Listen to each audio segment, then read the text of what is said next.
And there are certainly views that a lot of Christians, they can be rattling, and it's hard to decide, like, is this a progressive view or is this just something we can agree to disagree about? And that's really the theological work every Christian needs to do for themselves. We need to really dig into the scriptures and know what they say and be able to identify what these core things of the gospel really are.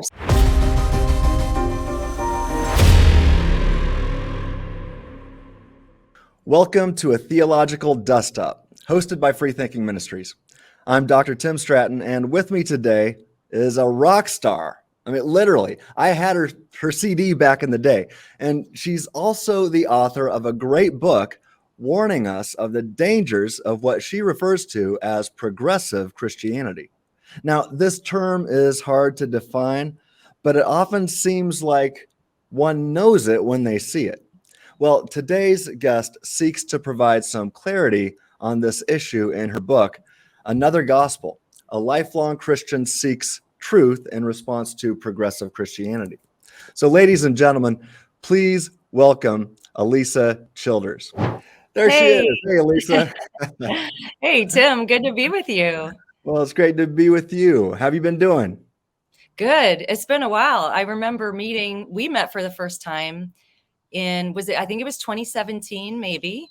Mm-hmm. At the Frank Instructor Academy. Right. Yeah, that was great. And then you had me on your show talking about Molinism. That's right. I figured it's time to return the favor and have you come here and talk about progressive Christianity and some other things. But Alisa, tell my audience a little bit about yourself. Well, as you mentioned, I spent many years as a Christian artist in a kind of a girl pop group throughout the 2000s, and we were called Zoe Girl, and got to travel all over, and that was a great experience. And then it was after Zoe Girl came off the road that I had a pretty significant faith crisis. And so basically what happened was I was in a church just in the Bible Belt and non-denominational evangelical church. And as a result of taking part in a smaller class facilitated by the pastor, it really propelled me into a faith crisis because this pastor had deconstructed. He was really challenging the core beliefs of Christianity. And so I used to say it was a deconstruction that I went through, but as I've studied deconstruction, I'm wondering if I still want to call it that. I'm still thinking that through, but it was a very significant faith crisis that brought me really to the edge of agnosticism, I would say.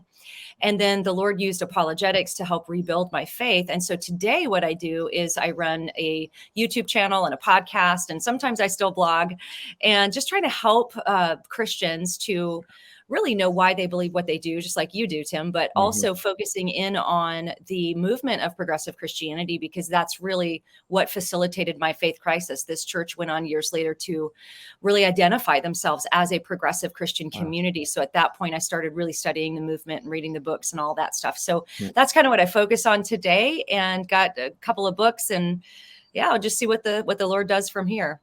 Yeah. So you're also working on a couple of other books, forthcoming books.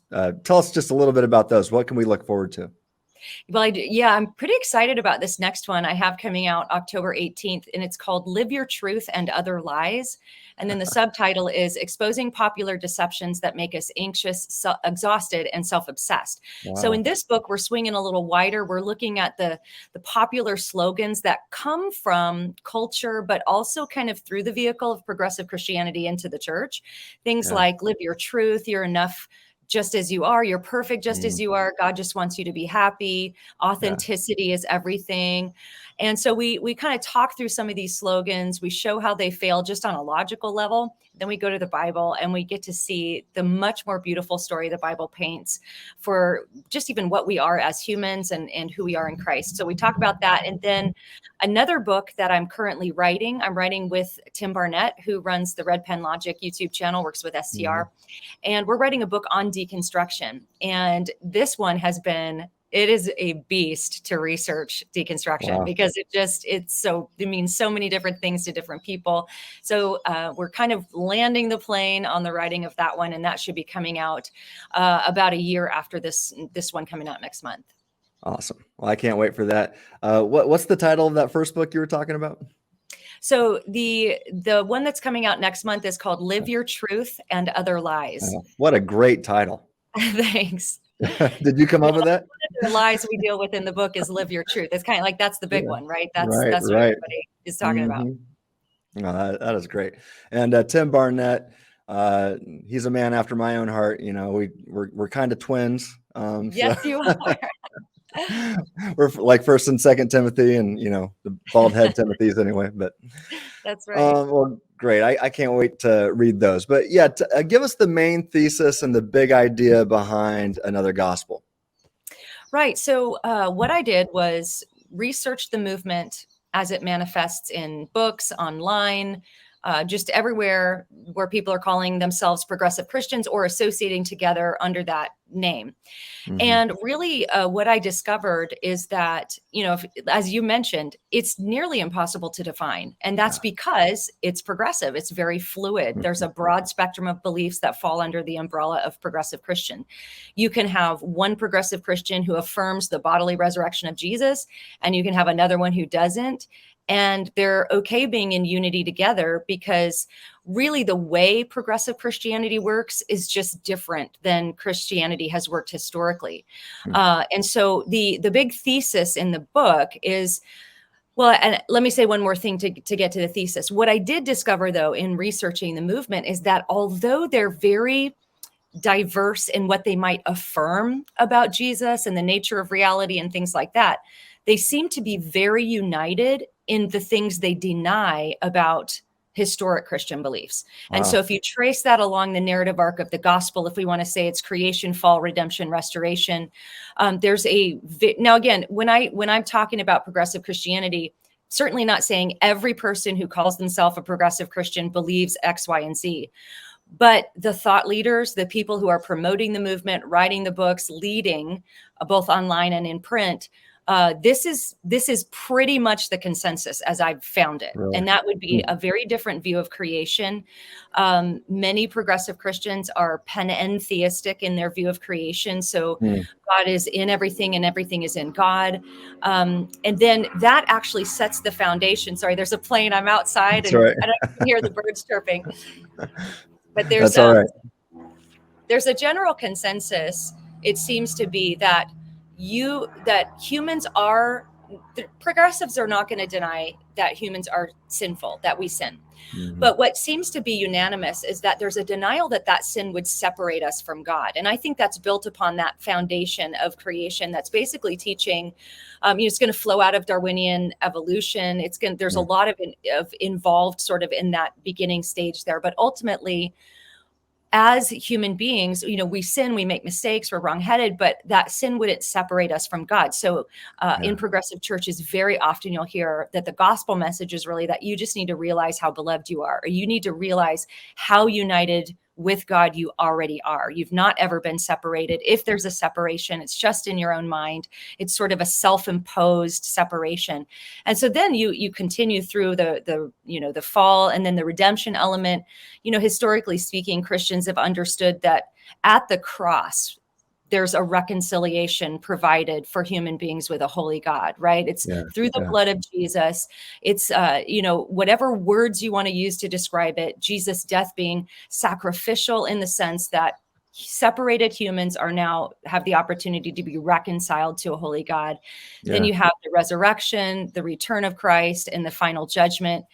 And virtually on every aspect of this, almost unanimously, you're going to see a denial of these things in progressive Christianity, which leads to progressive Christianity being very pluralistic, very universalistic in their eschatology.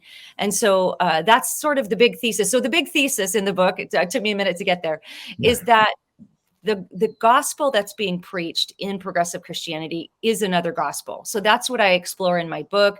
This is not Christian. This is not a Christian gospel. This is a different religion. And the reason I say that is because the God that's presented is a different God. The Jesus that's presented is a very subjective Jesus. It's not the Jesus of the scriptures.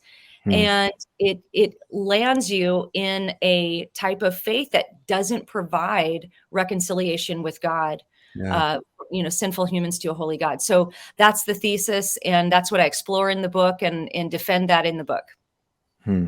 So I bet it's hard to have a conversation with at least some progressive Christians because they might hear some of the things that you've just said that describe progressive Christianity, and they might say, "Well, I don't believe that." Right. They might agree with you on a certain point, but yet they're still denying some of the key things that you were talking about. So I mean, it's not like they have a statement of faith that they have to Right. check off. So they might agree and disagree on some things. So yeah, that's why I said it's maybe sometimes hard to define, but we're going to try to work through some of that today. So let's start by defining some important terms. How would you define the gospel? Yeah, well, the gospel is good news, right? That's what the word means. So it is some kind, at its very base, it's a verbal message, right? It's a Yeah. message that we speak with words to people that tells them the good news of God's offer of salvation. So I think that that's going to include basically the idea that people are sinful. I think that's included in that there's an offer of salvation for your sins, that this salvation comes through Jesus. And of course, there's much more that you're going to drill down into over that kind of narrative arc, but that salvation is going to come only through Jesus. And, we come to Jesus only through Jesus. We are justified by grace through faith, right? And then when that reconciliation between a sinful human and a holy God happens, then it's like there's so many metaphors the Bible uses, right? There's adoption language, there's family language, there's kingdom language. So it's not just like this, filling out a card and then it's like your get out of hell free card, right? This is like you are being adopted into a different family. There's language in the Bible of being set free from slavery to sin, being set free from sin. But you're not just free to go do whatever you want, right? You have a new master now. Jesus is Lord. I mean, this is probably the earliest creed in all of Christianity. Jesus is Lord, which, when you think about even that as a gospel, idea back in that first century, the Roman Empire didn't care who, you could worship whoever you wanted, as many gods as you wanted, as long as Caesar was Lord, right? You had to put that pinch of incense to Caesar, and the Christians come along saying, no, actually Jesus is Lord. I mean, that's a radical message. I think Christianity has always been that radical message, but it's at its very base. I think the gospel could be summarized by the creed we find in 1 Corinthians 15, 3-5, that Jesus died for my sins in accordance with the scriptures, that he was buried, that he was raised on the third day in accordance with the scriptures.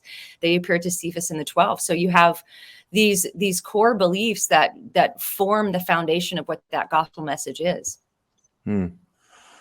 So what do you find typically? What would a progressive Christian typically, how would they describe the good news? Well, I'll give you the words of a progressive church themselves. So I pulled this off of a website of a progressive Christian church, and it said the good news, and that's with a capital G and a capital N. I have a slide of this in my presentation I give. The good news is that you are inherently united with God. So and again, there could be somebody that calls themselves a progressive Christian that's not going to affirm this. What I'm analyzing is the movement as it manifests publicly, right? Yeah. And I have found that to be a consistent, this is the message of Richard Rohr, who's hugely influential in that movement. And that message is, and Richard Rohr will tell you, there was no sacrifice needed. There was no blood atonement needed. Wow. You just need to realize that you are already inherently united with God. And I think that is primarily the gospel message that I find throughout the progressive movement. It's definitely the dominant gospel that you're going to hear. So the atonement was irrelevant? Well, so progressive Christians they're not going to say that the atonement is irrelevant. It's how you're going to define atonement that will determine, where you're going to land. So of course, the atonement, the Bible has so many different ways that it talks about what Jesus accomplished on the cross. There's ransom language. There's language that has led us to, I actually don't like the term theories of atonement, because that sounds like we're just like guessing which one it is. I mean, the Bible talks about the atonement in lots of different ways. So there's Christus Victor, there's moral influence, there's ransom language, there's legal language, there's substitution language, there's accounting language, there's debt payment language, punishment language. All of this is biblical. We affirm, as Christians, we should be affirming everything the Bible says. But there's one view that is largely denied in progressive Christianity, and that would be the view of substitutionary atonement. Now, there are a few, leaders in the progressive movement who might say, no, I think it's substitutionary. But when you ask more questions, when you read more what they mean by that, they're really not talking about a meaningful sense of substitution. Like, I deserve death and God's wrath and hell, and Jesus took my punishment upon himself. They're not talking about that. And so, to me, a view like Christus Victor, which is glorious and beautiful, is sort of meaningless if there's no substitution, right? And this is why William Lane Craig talks about that substitutionary atonement being that kind of that of the gem. He talks about the gem. You have all these different views, and that's sort of the core of that gem. I forget what he calls it. Is it what is it? It's been a while. What is it? It's been a while since I know. I'm trying to remember. It's like that key part in the middle, but He's got a great book on the atonement, by the way. So good. It is such a great book.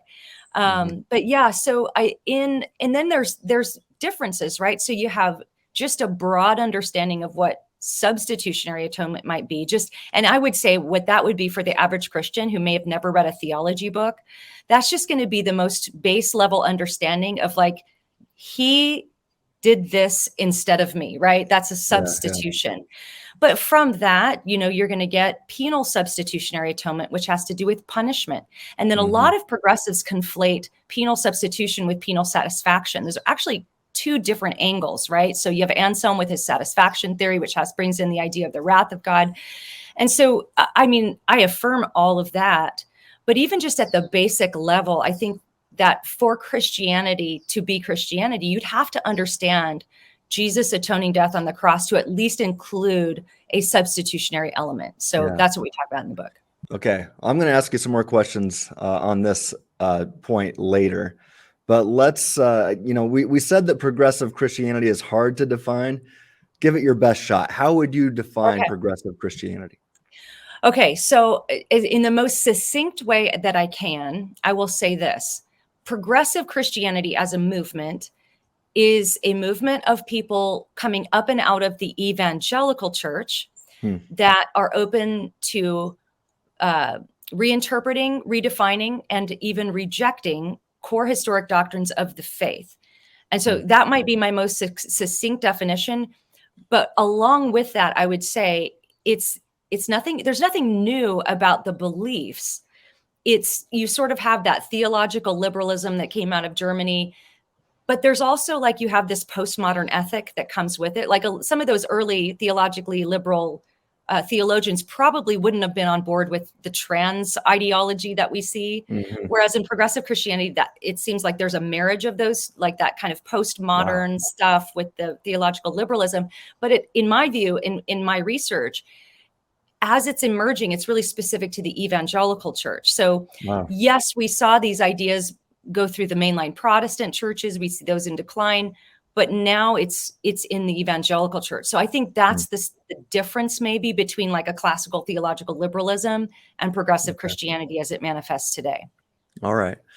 Yeah. That term progressive Christianity is hard to define, but as I said in the introduction, we seem to know it when we see it. So here's an example. When I hear Nancy Pelosi and others in the Democrat Party, for example, and I'll just make it clear, I'm not a Republican, actually. They are Christians, and that abortion is good, and that there's nothing wrong with transitioning children. In fact, we ought to transition kids if we're good Christians, and that Jesus is completely fine with abortion and gay marriage.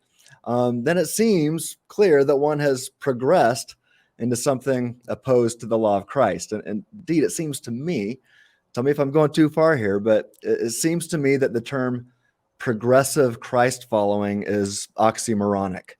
Um, Yeah. because if we make progress toward anything other than the law of Christ, it seems to me that we're progressing to our own destruction. Right. But so, yeah, and since Jesus said, he said, if you love me, you keep my commands in John 14:15.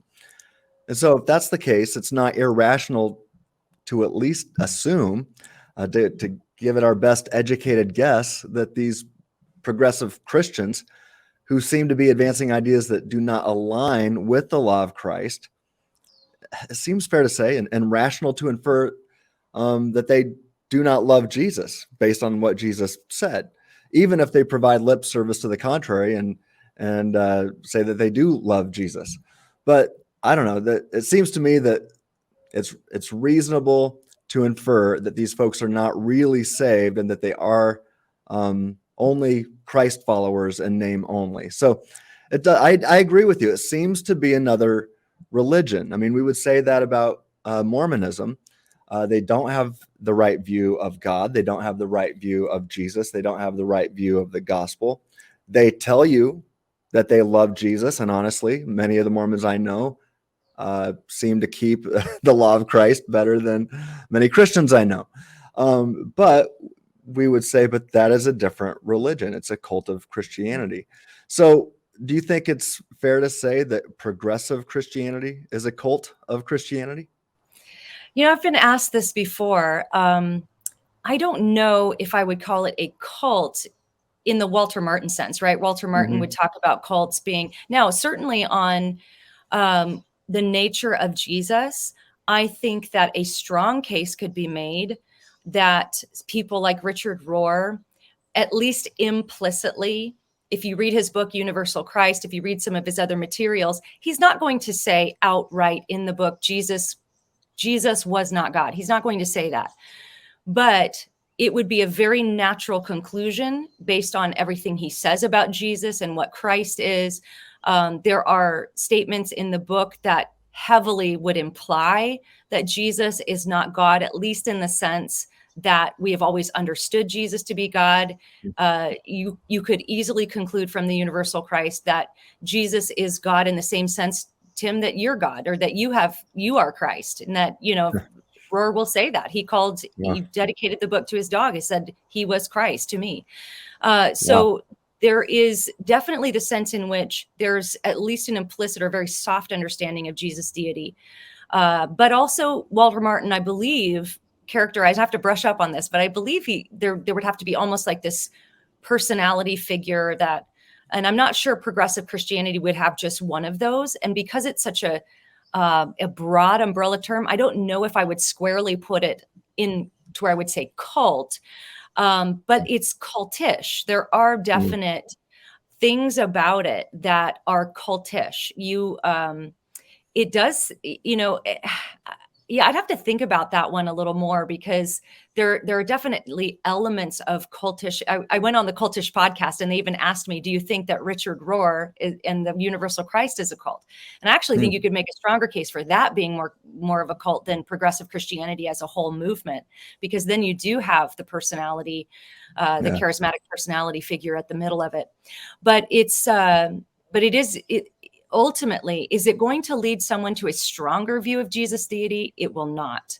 And I want to make a comment too on what you said about the word progress, because G.K. Chesterton has this great quote about progress where he says progress is it's kind of like this neutral term, right? It just means you're going in a direction, you're progressing with something. So there's a sense in which as Christians, we want to progress in our knowledge of the eternal truths of God's word, but that's a very different thing than thinking that Christianity itself is progressing. The example you gave about Jesus, there's a guy, John Caputo, who applied Jacques Derrida's ideas of deconstruction. John Caputo applied them to religion, specifically Christianity, and even says, really what Christianity is this, flowing thing that changes and it's being reinterpreted constantly. And he goes so far as to say, hey, if Jesus was alive today, he would be gay affirming. because he would look out in the culture and he would progress along, and he would actually disagree with the scriptures. That's what he was like in his book.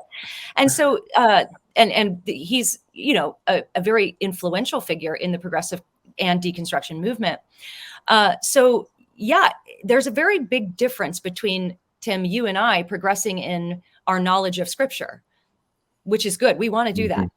Yeah. But that's different than thinking the whole thing itself is progressing and changing. Yeah. Yeah. We're progressive Christians in one sense, but we're talking about the sense that, that isn't good. But I believe that we should progress toward Jesus, and toward his teachings. I love the way the law of Christ was defined by Craig Hazen in a class that I had with him once. He said, the law of Christ is everything that Jesus said, taught, and exemplified. And that would also include what the apostles, his handpicked apostles, that the continued teachings of Jesus through them. And so it's basically the New Testament. But yeah, that's why we practice hermeneutics, and why we would be called conservatives, really. I mean, if we're progressing toward the truth of Christianity, that is what we call conservative Christianity. We want to get to the original teachings of Jesus, and those aren't going to change. So yeah, now I've got to point out, as a philosophically inclined systematic theologian, that I've offered some possible ways to understand a couple passages of scripture that have made a few folks uncomfortable.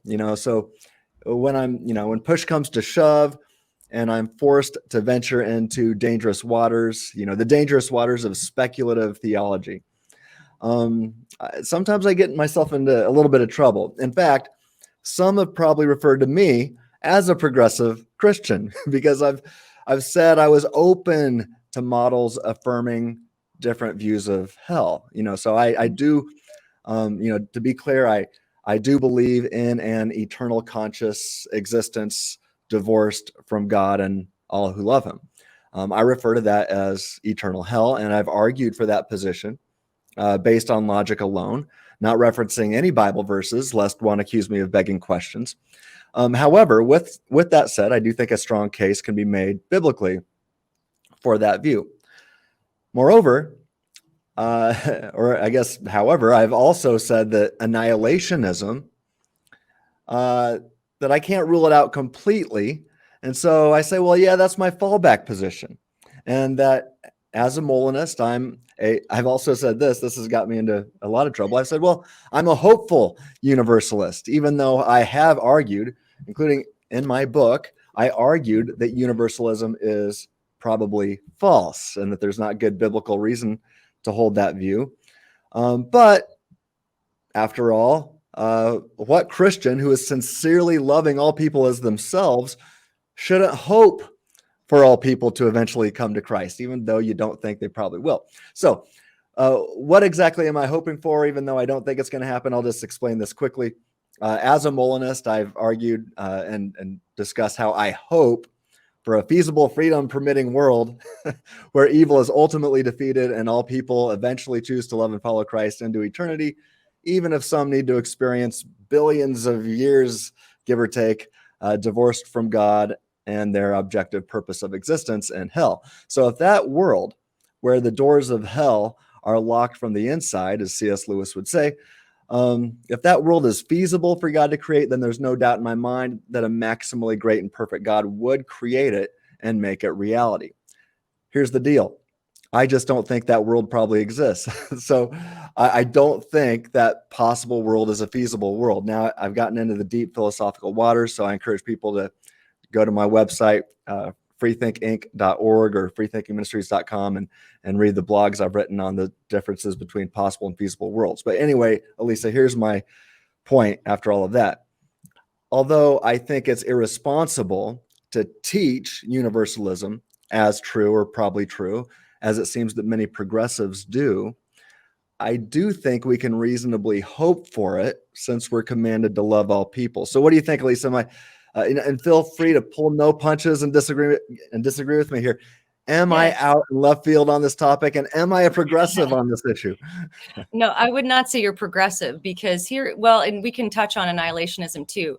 So, and when you say hopeful universalist, you're not saying that you are a universalist who is hopeful. You're saying you hope universalism is true, correct? That's right. That's right. Yeah, because I've heard Yeah. people say I'm a hopeful agnostic, and they mean they're an agnostic who's hopeful that, there's something good or whatever. Yeah. Yeah. So I would say this. I would say I think there's a difference, and I haven't thought nearly as deeply about this as you have, and I am not philosophically probably sophisticated enough to unpack this, but I'll just say this from 30,000 feet up.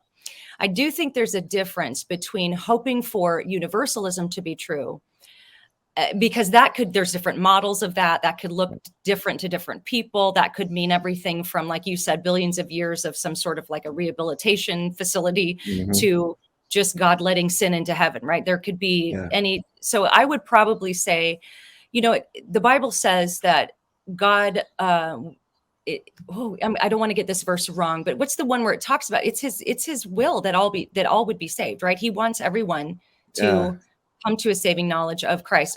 First Timothy 2:4. God desires all people to know the truth and to be saved. So I think we should desire that too. The question is, does that mean we desire universalism to be true?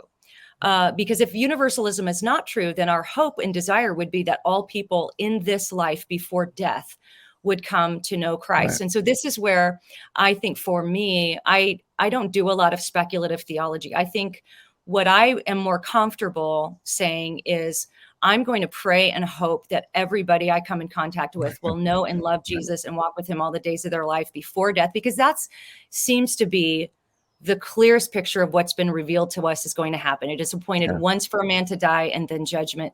So our hope, our vigor in evangelism and all of that should be applied to the hope that all men in this life would do that before death. So in that sense, I would say, yes, I hope that all people would come to that knowledge. But I think it would be a different thing to say hoping universalism is true, again, because that can mean a lot of different things. So that's probably where I'd be comfortable leaving the language. Yeah. Well, and it's probably good that you don't dive into the waters of speculative theology like I do. I feel like I'm it's kind of my job to swim in those waters, and it's not always. Well, and I have a good friend who, I mean, she loves it. She loves to think about those questions, and I get that. But let's do comment on annihilationism, because that's sort of like this other category, right? This is like another thing, or conditionalism. Well, let me ask it. I mean, do you think annihilationism is unorthodox? And then who gets to decide what is orthodox and what isn't? So for me, here's where I've landed on my study of historical theology, and what I think is a baseline Christian belief is the belief in a place of punishment called hell. Right. So, and I've said this since I've had a public ministry. In fact, I was on the Bad Christian podcast in 2017, and they asked me about annihilationism, and my view has not changed on this. I think, I don't affirm annihilationism, or I know it's conditional immortality and conditionalism, even it's called. But even we have a Facebook group of people that are, more historically minded Christians who are concerned about progressive Christianity. And in our documents, we don't exclude people who affirm annihilationism. I do not think that's a progressive belief. I don't think it's a correct belief. I think it's not the best biblical explanation, but I'm not going to say that someone who believes that immortality is conditioned, upon certain factors is a progressive Christian. There are many annihilationists who are arguing against universalism. They're arguing for the historic doctrines of Christianity. I disagree with the view, but I don't spend a lot of time debating it, because annihilationists have tried to debate it with me. I was like, I don't really care if you're an annihilationist, it's not my view, but let's fight bigger battles together. Right. So that's kind of my view on that. I had a girl come up to me just even at a recent conference, and she was worried that she was becoming a progressive Christian because she was becoming persuaded by the biblical case for annihilationism. And I just tried to reassure her. I said, look, we're going to have differing views on things like the age of the earth, eschatology, all sorts of things, women in ministry. I have strong beliefs about women in ministry. I'm very opinionated on it, but I'm not going to disfellowship with another Christian because they have a different view than I do Yeah. on that. So I think where we disunify, where we actually is where the Bible says we do, and that's when somebody is teaching something other than the one faith passed down to all saints, as Jude talks about. And there are some key characteristics in there that I think are really core and key. So that would probably be with annihilationists. We have annihilationists in our progressive Christianity group where we're talking about these things. And for me, I don't think the strong enough biblical, I think it's a decent biblical case. I mean, I get it. I get that there are some really powerful biblical data that would lead somebody to go there, but it doesn't solve the biblical question for me. And it also doesn't really solve the existential problem for me. So I just sort of put that to the side, but that's kind of where I'm at with that. Yeah, I agree with you. It does seem to be kind of a secondary issue that we can be, that Christians can be free to disagree with each other on. My colleague at Trinity Theological Seminary, Chris Date, I think does the best job of arguing for annihilationism. And he argued it so persuasively to me that he took it from a view that I thought, was just completely off the table as far as I was concerned. And he put it back on the table for me. I don't hold the view, but I do hold it as my fallback position now. And I offer it. I keep it in my back pocket for apologetics purposes when I'm talking to a non-believer and they just can't get past the idea of eternal hell. I say, hey, my colleague Chris Date argues for annihilationism. Maybe he's right. And so if you can take the issue of eternal suffering and just talk about eternal separation, which annihilationism is, eternal separation from God. If that helps somebody come to Christ, then even if I'm not completely persuaded by it, I'll offer it just to remove that stumbling block. And Chris has debated progressive Christians before, on these topics. So, I think that's a good thing. And there are certainly views that a lot of Christians, they can be rattling, and it's hard to decide, like, is this a progressive view or is this just something we can agree to disagree about? And that's really the theological work every Christian needs to do for themselves. We need to really dig into the scriptures and know what they say and be able to identify what these core things of the gospel really are, so that we're not, and like I said, I think some secondary views are very important and can lead people into error if they get it wrong, for sure. But I think, there was an apologist, a friend of both of ours, I'm sure. I can't remember who it was, but, he said, if we can argue about it in heaven, it's not a core essential that defines the gospel, right? Yeah. Well, I basically, 90% of my ministry is focused on a secondary issue. God's sovereignty and human responsibility and how that all works out. I like to say that I think it's the most important of the secondary issues, but at the end of the day, I'm going to say it's a secondary issue, and brothers and sisters in Christ are free to disagree on that. Okay, Alisa, do you think that the eternal conscious divorce view of hell then is necessary to the gospel? I guess you probably wouldn't, given what you just said on annihilationism, but help me out. So I would say that because even the eternal conscious torment view is going to have different nuances within it, depending on, what you think the nature of that torment is and the degrees of punishment in hell and all of that. I would say that the existence of a place of punishment that involves eternal separation of humans from God's love and goodness is essential to the gospel. And I actually think that the view of annihilationism can fall under that umbrella. So I think that's really the core, I think. Now, I do in my book argue for eternal conscious torment. I think that's the correct view. I do make that case in the book. I do too. But I do. I think the core of what the hell doctrine would be, the piece of that puzzle as it would relate to the gospel standing, would be a real place of punishment called hell that involves eternal separation from God's love and goodness. Yes. Yeah. Well, I agree with you. And in my book, I also argued for that eternal conscious separation from God view. as the best explanation of all the biblical data. And I think we can make a strong case, as I said earlier, and I've done this at least on my website and maybe even in one academic article I wrote,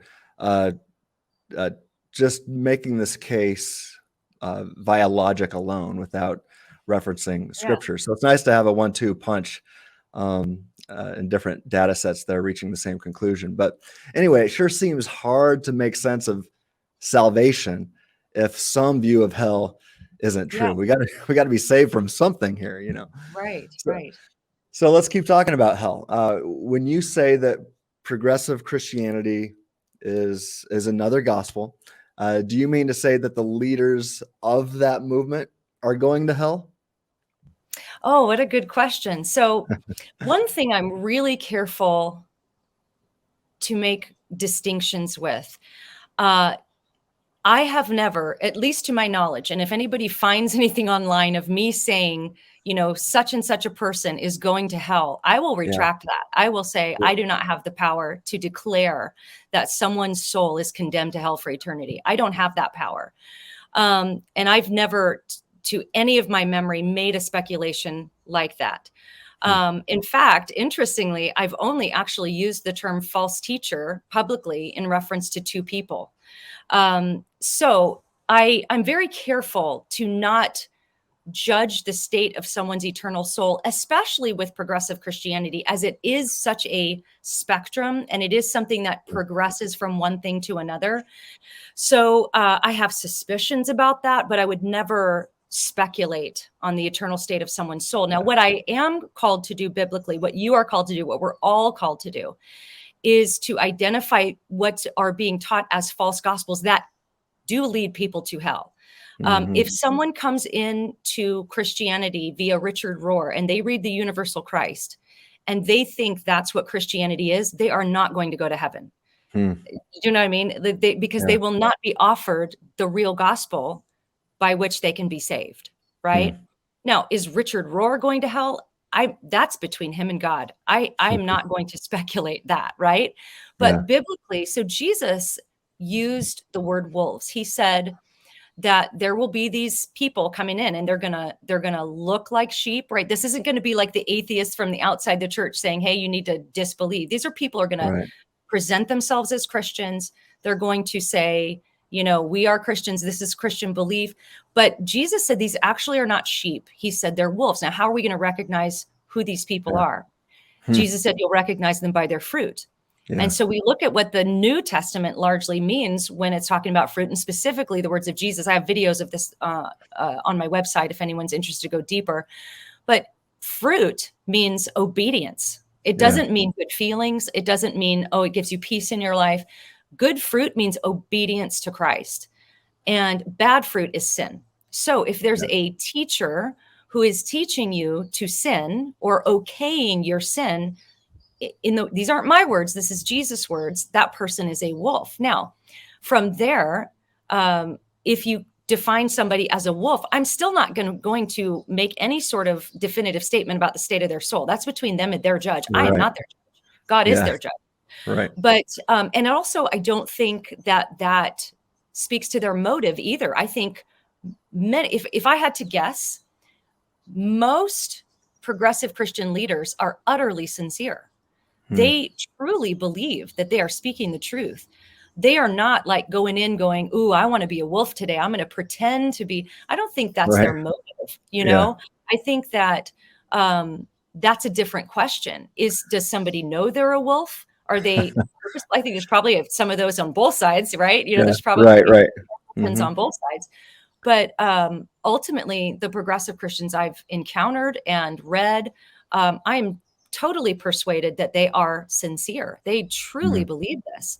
And so they think they're doing good. They think what they're doing is virtuous. I've no doubt about that. So ultimately, I'm using Jesus categories. If there is a teacher who will tell you, you know, you can sexually live whatever sexual encounter you believe makes you thrive. You can call it holy. You can call it good. That is a wolf, according to Jesus, because you will recognize them by their fruits. And then ultimately they will meet their judge, and that's when that decision will happen. But that's probably the best I could parse through that question. Yeah. Okay, let's get back to the atonement.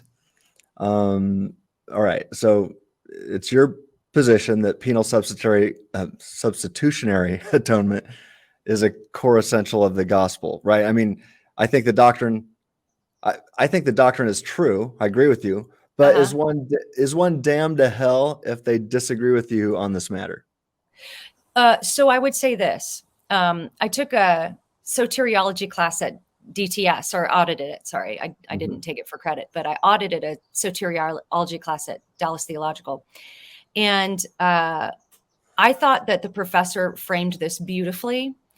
And what he said was, he went through all the different, like, penal satisfaction, penal substitution, again, not exactly the same thing. And he said, even if people, and I agree with this, he said, even if people want to quibble over that word penal, right, the punishment and what that might look like or how that might apply, any view that removes the general idea of substitution is not a Christian view. And I really agree with that. I think that someone could be unaware of the penal part, what it means, how it applies, and still be saved. You can get saved knowing that you're a sinner and Jesus' death on the cross provided a way for you to be saved from your sin, right? At its most base level. That substitutionary or sacrificial element, that would be the base level for me. Now, I do argue for penal substitution in my book. I think it's biblical. I think without it, you don't have any meaningful definition of plain old substitution. So I definitely think that it is a necessary view. And so if somebody said, I deny penal substitutionary atonement, I would want to ask them what they think that means.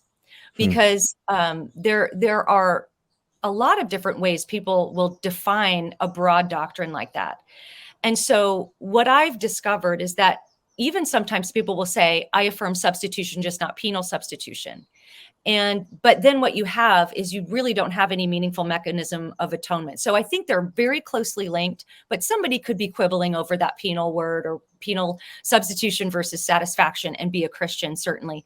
But I think that, along with William Lane Craig and many others, penal substitutionary atonement is really at the heart of the gospel. It really is. Now, someone's awareness of it and ability to articulate it, different question. Yeah. So the way I'm comfortable saying it is, there would have to be some sort of an understanding of a substitutionary aspect to atonement for it to be a Christian view of the atonement.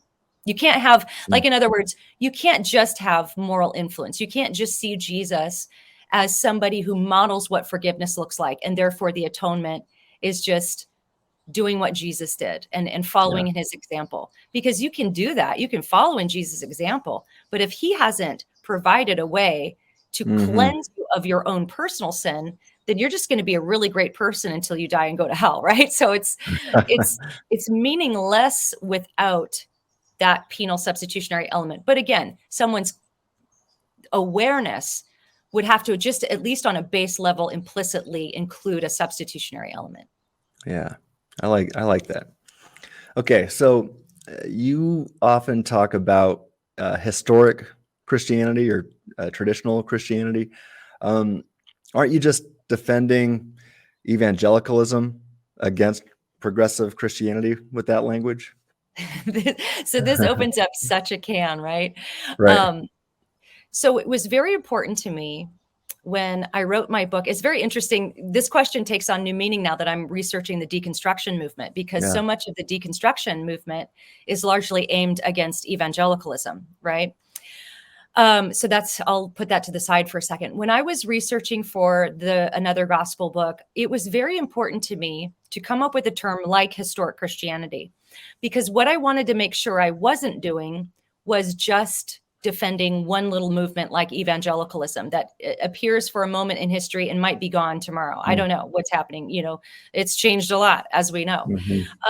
So that's why I came up with the term historic Christianity, because although I do identify myself as an evangelical, I think the reasons evangelicalism came to exist in the moment in church history in which it did were important. And I think it has served a great purpose to put guardrails around historic Christianity. I would say that's not what I'm defending. So what I wanted to do, and let's maybe talk about that term a little bit, because what I don't mean by historic Christianity is that you just pick out some figure from church history or a movement even and say, well, see, this is a part of historic Christianity, therefore it is historic Christianity. That's not what I'm talking about. What I'm talking about is going back to the original, the OG Christianity, right? What is Christianity according to Jesus, the earliest Christians, the apostles, going into the early church fathers? What is that thing? And then let's start tracing that through church history and keep that together and see what happens as it travels through church history. Well, almost immediately we see the things start to try to go off the rails, right? We have the Jerusalem Council, the circumcision party, even written in our New Testament before Christianity is even really getting off the ground. You have people coming around trying to bring in a false idea. Well, we're not going to say the circumcision party is part of historic Christianity because they successfully defended, it's like we're saying, no, you can't actually bring that in here. And so this is why I think schisms, reformations have been necessary to protect that original thing, right? And so certainly we see movements go off the rails. I think, I'm kind of fascinated by medieval Christianity. I think there's a lot of course, Aquinas, a lot of really amazing stuff coming out of that time. But also you have this sort of going into this really heavy mysticism that maybe at times wasn't so great. So you have to kind of go back to what this original thing is, and then that's how you judge church history. And so in that sense, no, I'm not defending evangelicalism, although I think the reason it came to be was good and served a great purpose. It seems to be there's a lot of problems in evangelicalism for sure.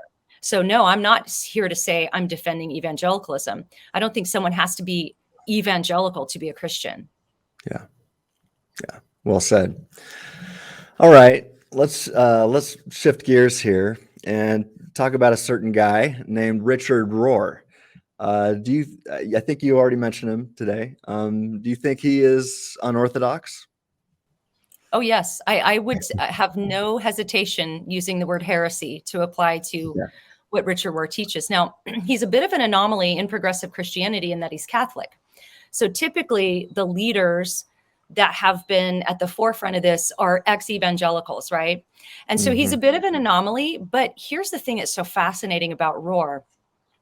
He's this Franciscan friar, and yet he is, I don't have data for this, right? This is just my observation, but he is the most influential leader in the progressive Christian movement, even though he might not even refer to himself as a progressive Christian, right? But if you Google his name with any leader of the progressive movement, any of the authors that are associated with, that group, you're going to find them endorsing his book or praising his work or speaking together in a conference in a united sense, not in a debate sense. And so progressive leaders referring to him as a spiritual father, a mentor. This guy is so influential. Now, I think, Tim, if I could update my book. So my book came out in 2019. His book, Universal Christ, I believe came out a few months after. Really? So if I could update my book, I would update with a whole chapter on the universal Christ, because here's what I've observed happen in the progressive Christian movement. There was a lot of tearing down up to a certain point, tearing down substitutionary views of the atonement, tearing down the idea of a place of punishment called hell, tearing down the idea that human sinfulness would separate us from God, or that we would need some kind of reconciliation. A lot of tearing down. But then here comes Rohr, who gives you this really cohesive worldview to put in the place of everything that you've just torn down. He's giving you affirmations to put in place of all the denials you've just made. And really he's constructed, I can't say he's constructed it, because it existed in the New Age for a long time. Very, very similar ideas to what Rohr is saying existed in the New Age for a long time before he came along with Universal Christ. But he just slapped a bunch of Bible verses on it, basically.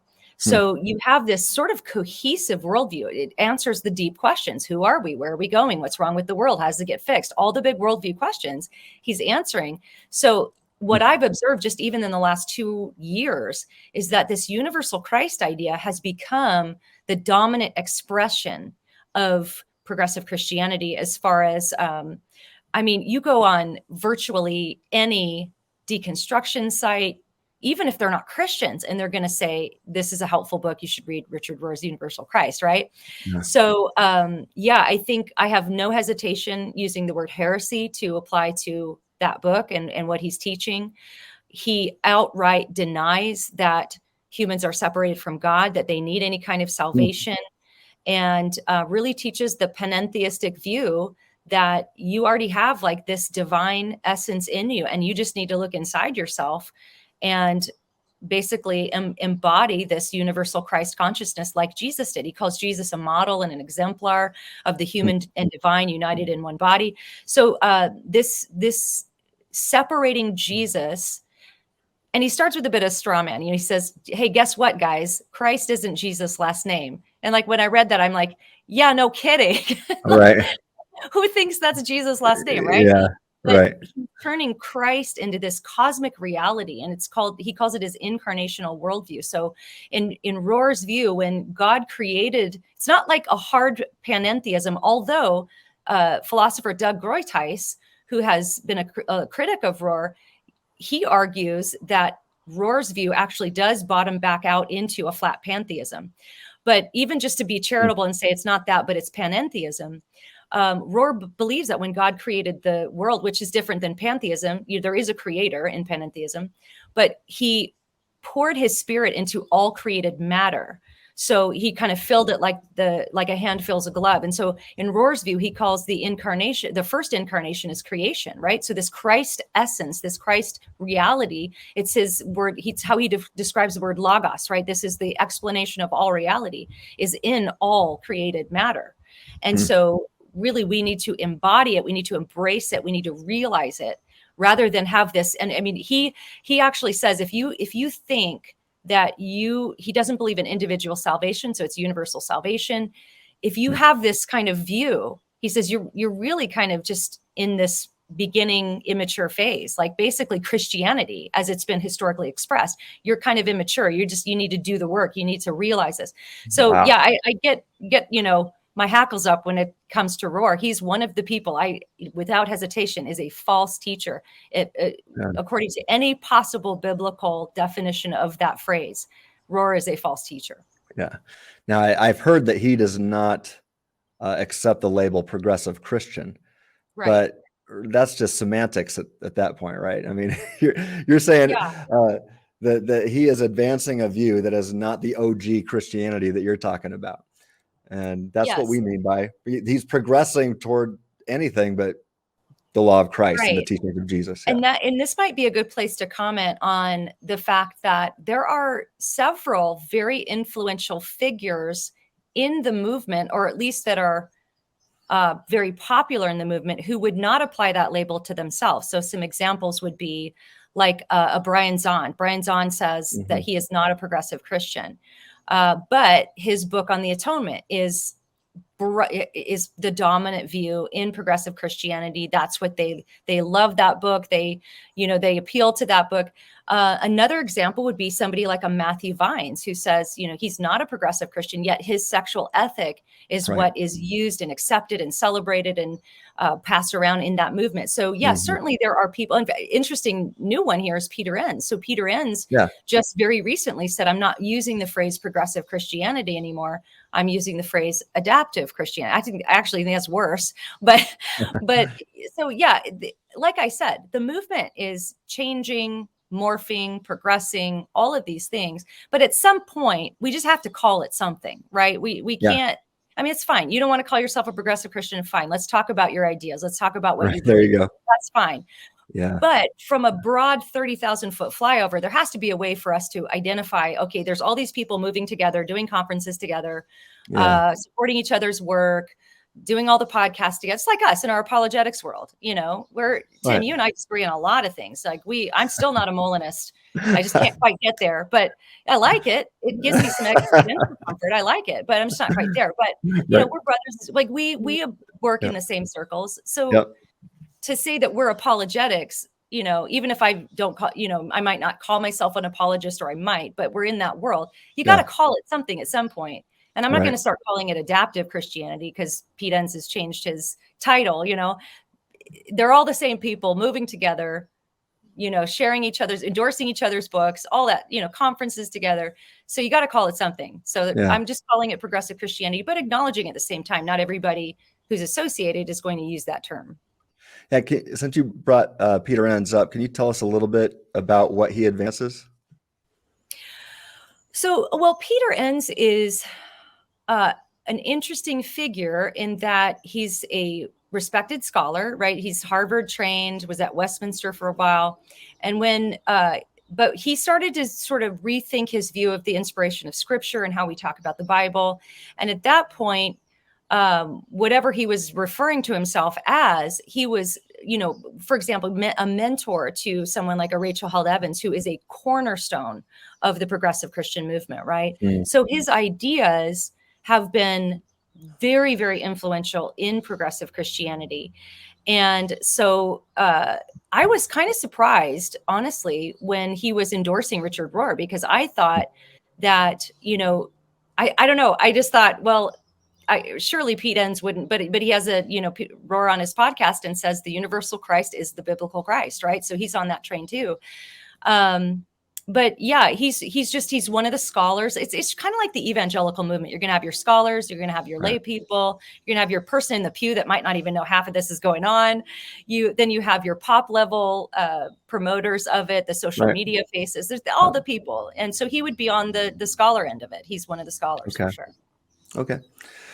All right. So you brought up apologists. So apologists, following the lead of William Lane Craig and and others, argue for what C.S. Lewis refers to as mere Christianity. I like to do this myself.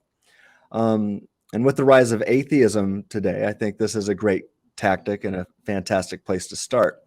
However, it seems to me that a mere Christian is not necessarily a true Christian, a person who is saved. So what do you think, Alisa? Is it merely enough to be a mere Christian? I mean, let me preface it like this. I mean, I brought up Mormons earlier. Mormons fall under the category of mere Christians. They affirm that God exists and that God raised Jesus from the dead. And usually that's what we mean by mere Christianity is God raised Jesus from the dead. If those 6 words are true, then some flavor of Christianity is true.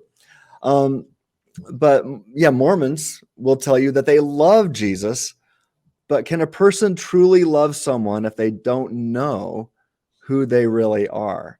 So yeah, what do you think? So I would not put Mormonism in the category of mere Christianity because of the deity of Jesus. You have to believe Jesus is God, and also the polytheistic nature of Mormonism. I don't think that would qualify as mere Christianity personally. But to answer your question, so when I think about what is the gospel we're supposed to be preaching, often I'll go back to Peter's sermon, right? The first sermon, the first altar call in all of Christianity, right after Pentecost. And Peter's going out and he's boldly preaching. And he says something so powerful. He says, all who call on the name of the Lord will be saved. Yeah. And so when we talk about mere Christianity, we are not talking about a set of propositions that we give intellectual assent to. It's not enough to believe that you're a sinner, that Jesus is your savior, that his death was substitutionary, that he rose from the dead, that he's coming again. You must believe those things, but believing that those things are true is not what saves you. The demons believe those things. James 2:19. Yeah. Demons believe that Jesus was raised from the dead. Yeah. So that is. Are they mere Christians? Right. Are demons mere Christians?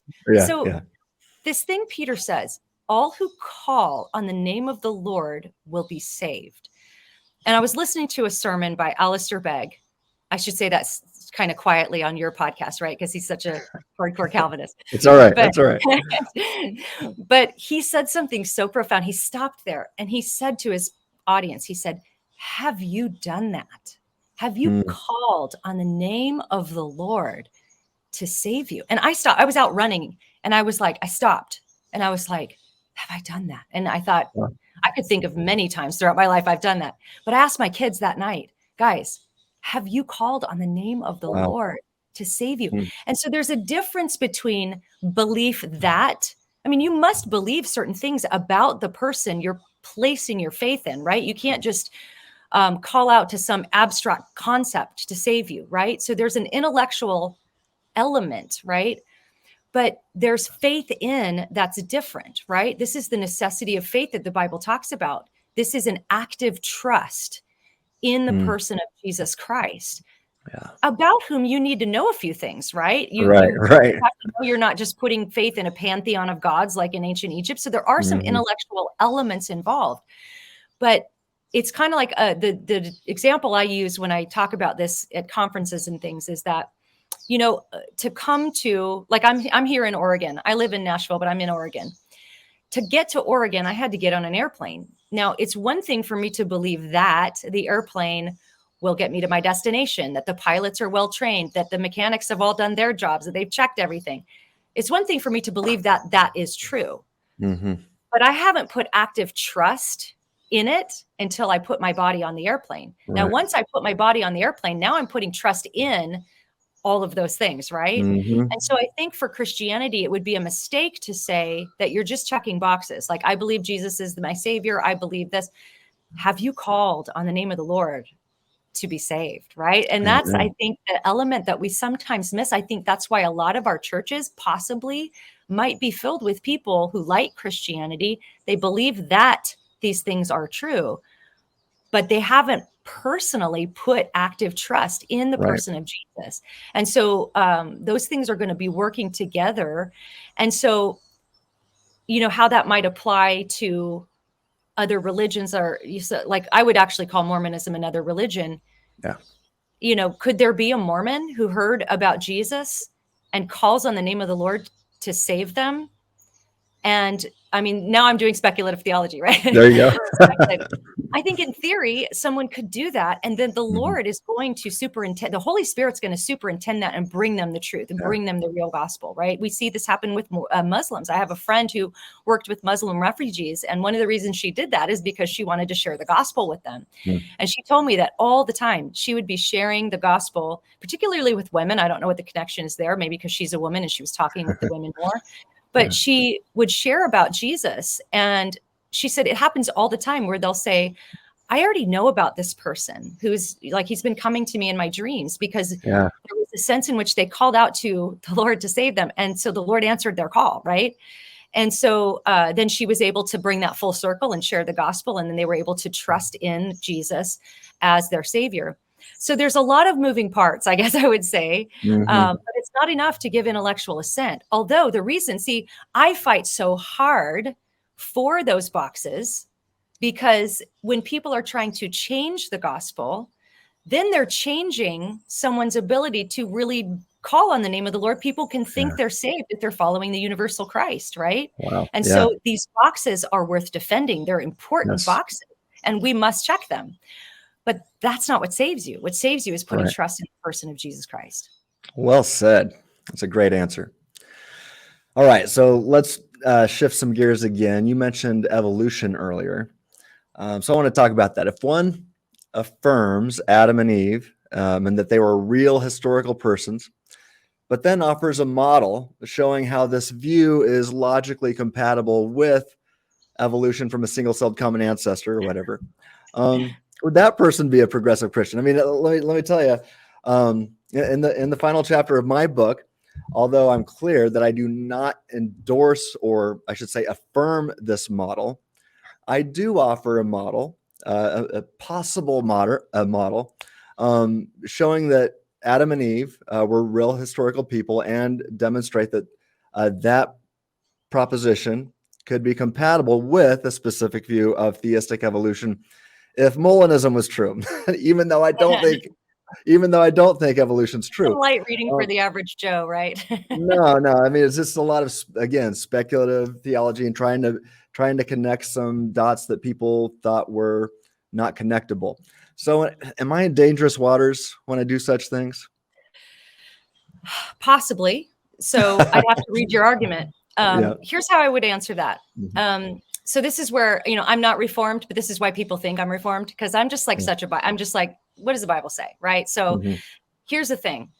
I understand the instinct to want to do that and try to reconcile. I understand the instinct to want to reconcile a historical Adam and Eve with theistic evolution. I get Mhm. that. I don't think it's possible to do it. I've never seen, even with, people we respect, I've not seen somebody do that persuasively.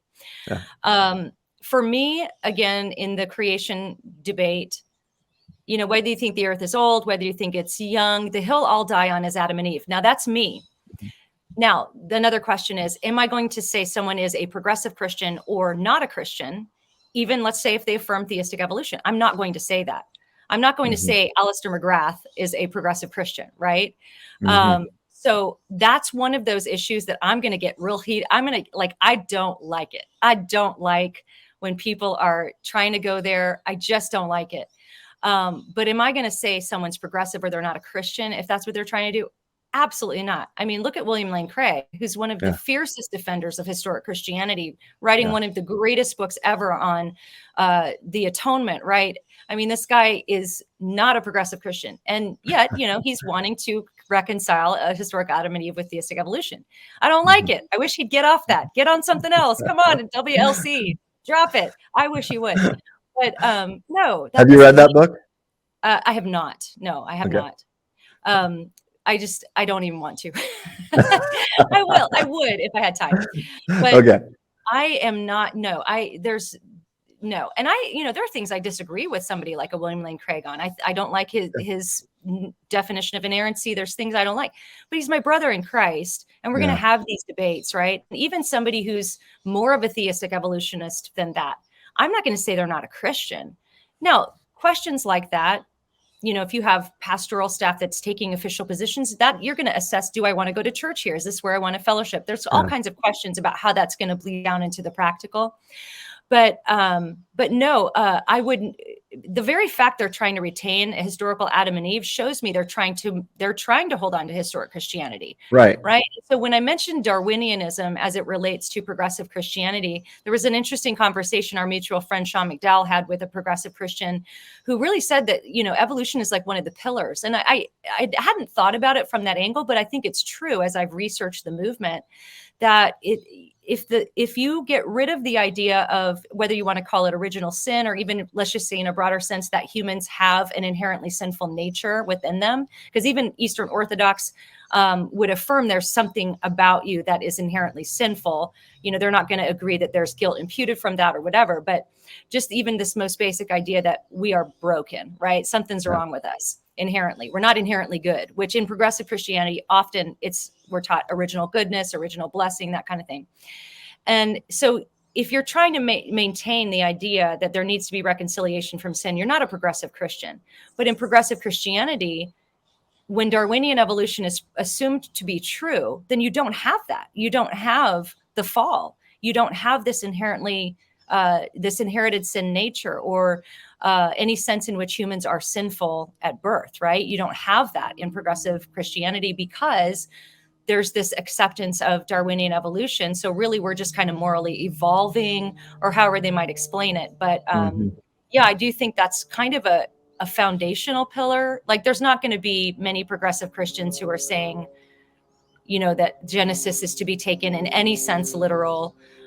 This is just a poetic, it's just completely poetic, and there's nothing literal about it. Yeah. I would say Yeah. in Yeah. progressive Christianity. No, in the last chapter of my book, I try to be as OG Genesis as possible, and show the fall and original sin, and how that all makes sense with a literal historical Adam and Eve. And where I would differ from William Lane Craig, he puts, I think, the original Adam and Eve around 725,000 years ago. And I still put Adam and Eve. It could be 6,000 years ago for all I care. It doesn't really matter. But on the model that I offer, it allows for God to create and via intelligent design to create via evolution from a single-celled common ancestor. So it's not random by any means, but it would look and appear random to biologists looking at it from our lens today. Right. But from a God's eye view, it's completely intelligently designed from the initial conditions of the early universe and the Big Bang, or when God said, "Let there be."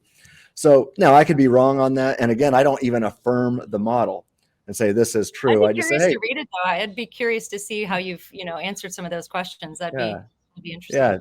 Yeah. If you get time, take a look at just the last chapter and let me know what you think. But yeah, and if I'm wrong on that, I gladly drop it.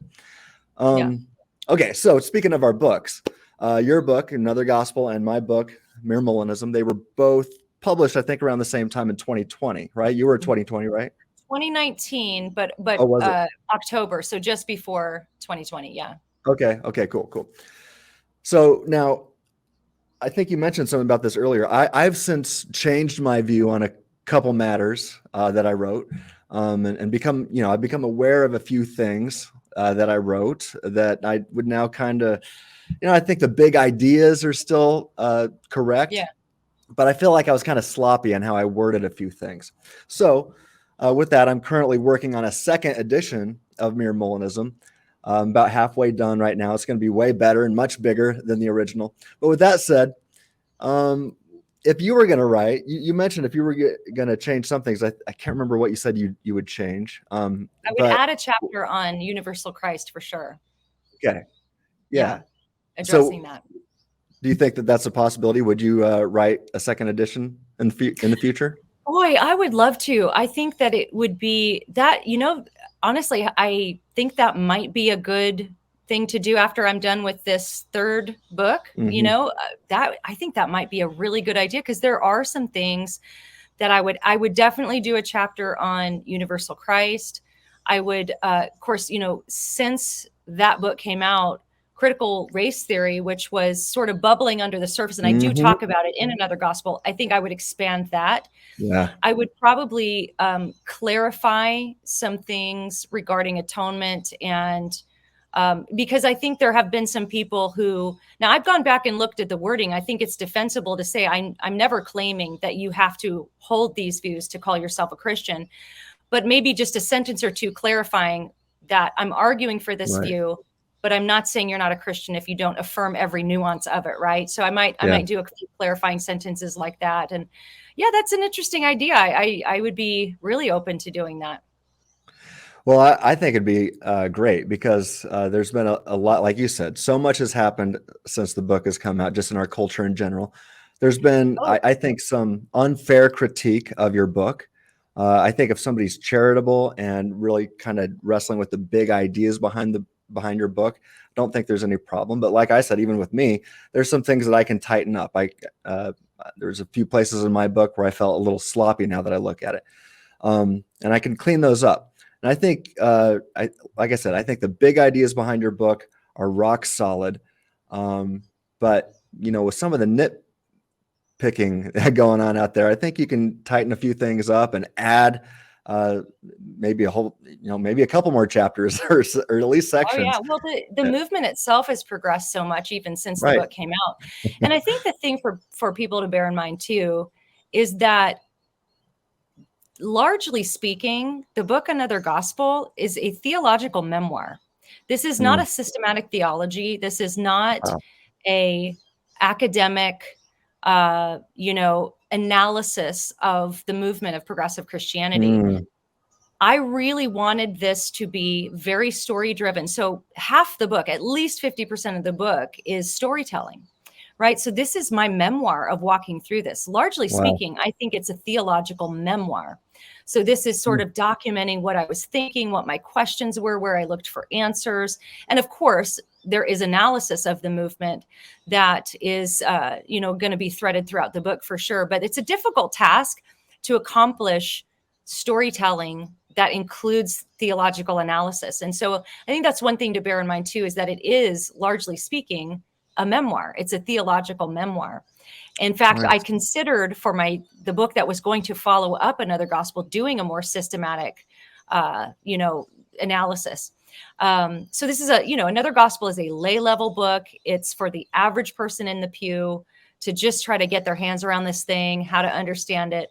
But yeah, maybe in the second edition, if we end up doing that, there can be a little bit more theological analysis that goes into the weeds a little bit of some of these things, and that could be very helpful to people. Mm-hmm. Well, yeah, I mean, as a PhD systematic theologian, even though you wrote that for the layperson, as I read through it, I was sharpened by it. And like you said, you and I aren't going to agree on everything, but I tried to read it as charitably as possible. And like I said, I think the big ideas behind your book are rock solid, and I highly endorse your book. Encourage people to read it. Thanks. Yeah. So a couple more questions, if you have time. Yeah. In your book, you talk about the wheat and the tares and false teachers. We've talked about this earlier. You call them wolves, but hey, that's what, those are Jesus's words. So Right. what's the difference, in your opinion, between a sheep and a wolf? And do you think, now, and you said this, you don't think that every false teacher, every wolf knows they're a wolf, Yeah. right? They're not purposely deceiving people, even though they're ignorantly deceiving people. Does that make sense? They could be self-deceived. Yeah, they can actually really be Yeah. self-deceived. We all can. Mm-hmm. Right. Yeah. So what's the difference between the sheep and a wolf then, in your opinion?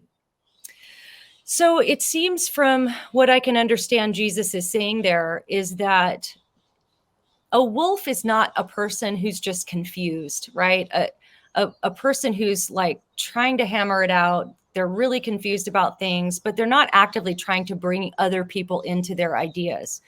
I think somebody kind of goes into that wolf territory when they're presenting themselves as a teacher, as they're presenting themselves as somebody who's actively trying to bring people into what they're doing. So here's maybe an theoretical example of two different types of people. There could be somebody who's a Christian who has a gay friend, and they're like, I love my gay friend.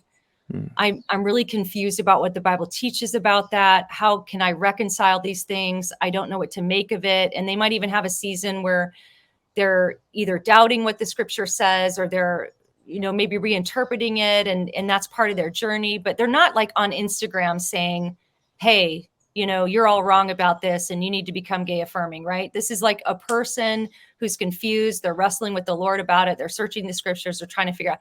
That's different than the person who is writing a book and going on Instagram and promoting the idea that, hey, here's how you can make the scripture work for this.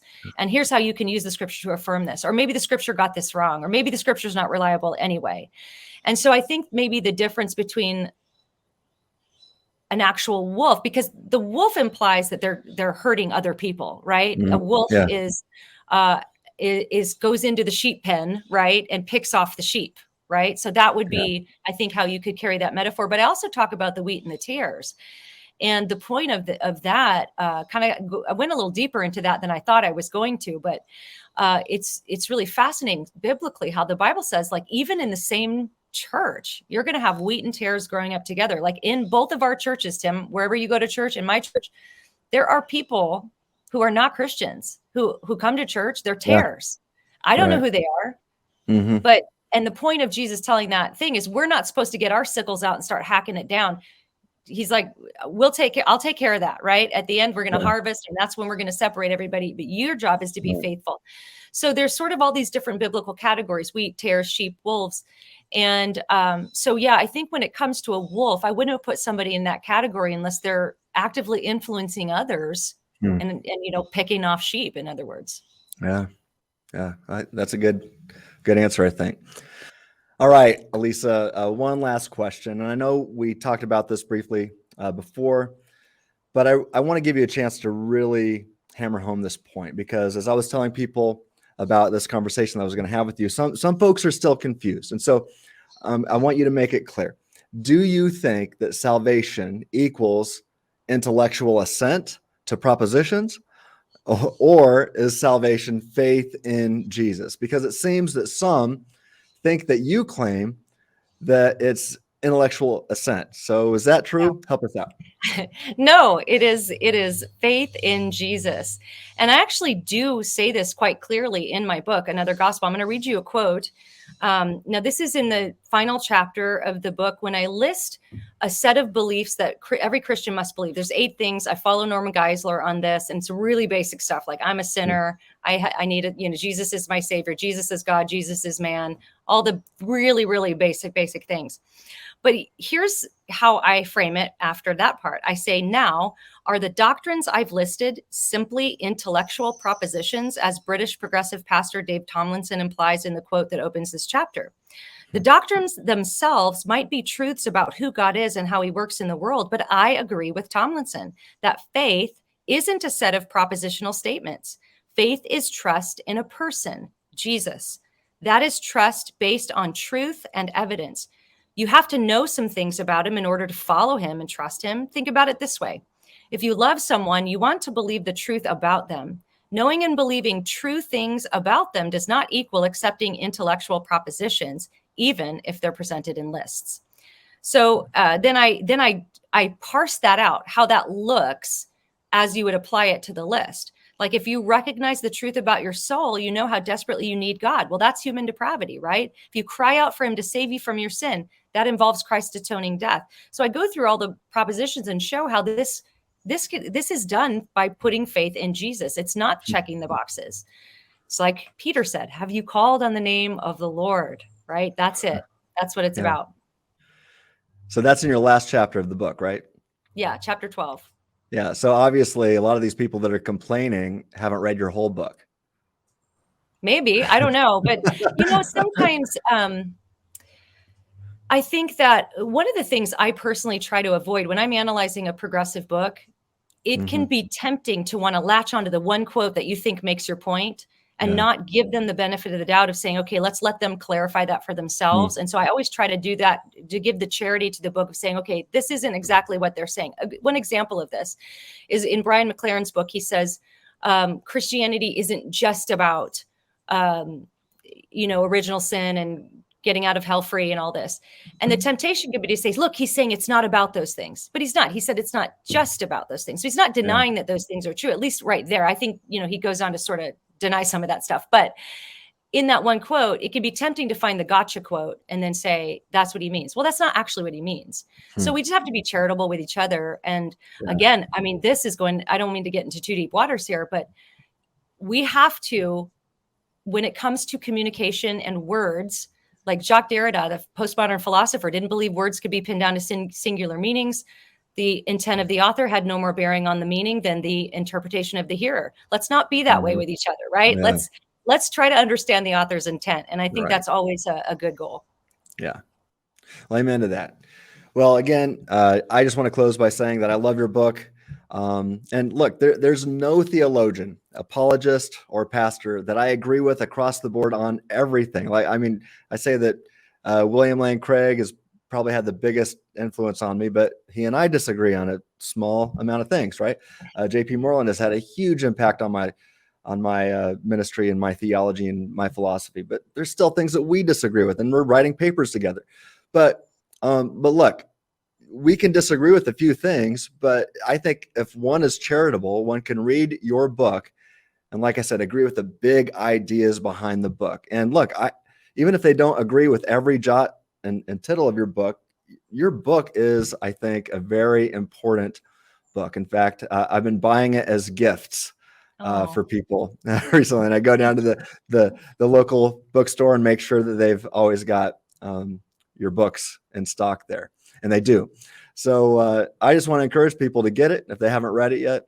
Spend some time with it, and yes, I highly recommend Another Gospel by Alisa Childers. So, Alisa, please tell our viewers how they can continue to follow your work besides just reading your books.